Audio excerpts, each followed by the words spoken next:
Kumar Swaminathan is asking, I live ahimsa as a core value, but I have an unanswered question for myself. When Shiva beheaded Ganesha and Krishna beheaded Shishubala, how can I explain myself and others? These are also not violence. Listen.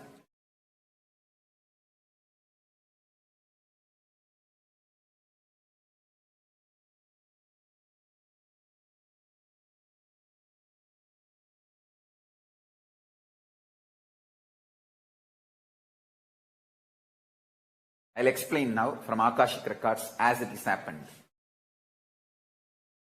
Parashakti decided it is time to manifest Ganapati, means who will guide and lead all the Shiva Ganas.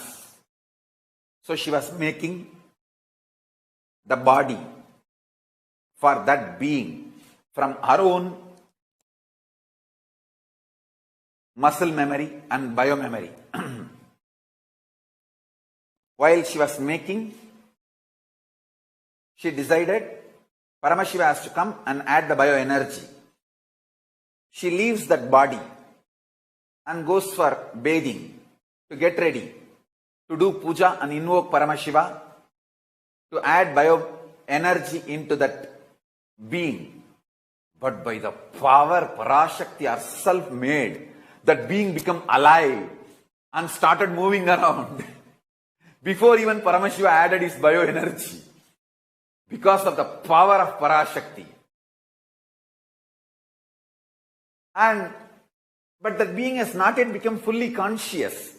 It started moving around, but not yet become fully awakened. So it did not know who is father, who is mother and all that. That is when Paramashiva came, it tried to stop. Paramashiva tried to tell that being, hey, I have come here to add my bioenergy to you. Me and Parashakti has to sit now together and complete you. You are potential, but you have to flower. But that being was not that conscious or ready to understand. And it was just trying to throw some simple tantrum.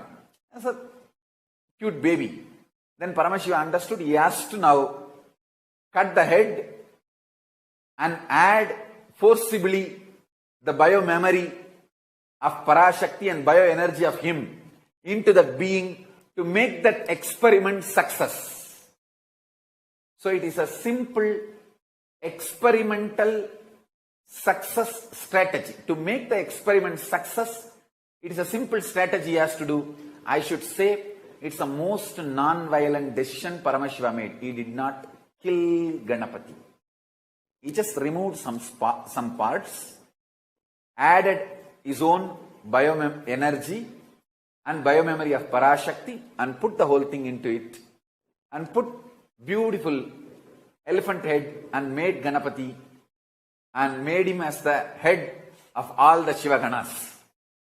So it's absolutely non-violence. It is just simple surgery.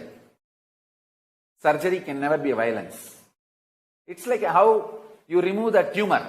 The tumor removing surgery, it was just conscious surgery done by Paramashiva. He never killed Ganapati. He only just did surgery, removing some parts not required and added some parts required. I should say that first tumor removing and transplantation surgery done by Paramashiva is Mahaganapati successfully. And second, you spoke about the Shishubala. You see, understand? Krishna really waited. Shishubala to wake up and come to the non-violence and enlightenment. Align himself back. But Shishubala was going to the extreme. He started destroying the enlightenment ecosystem built by Krishna.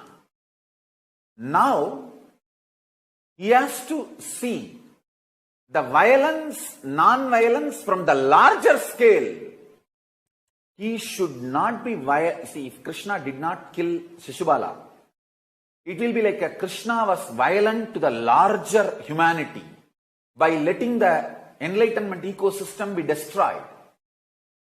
So, to be non-violent to the larger humanity, even then he gave a long rope to Shishubala.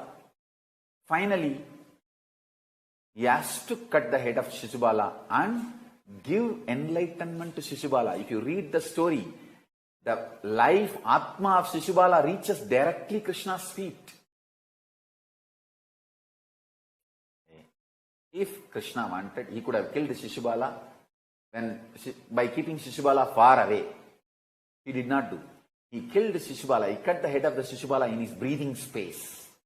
I should say that's a most compassionate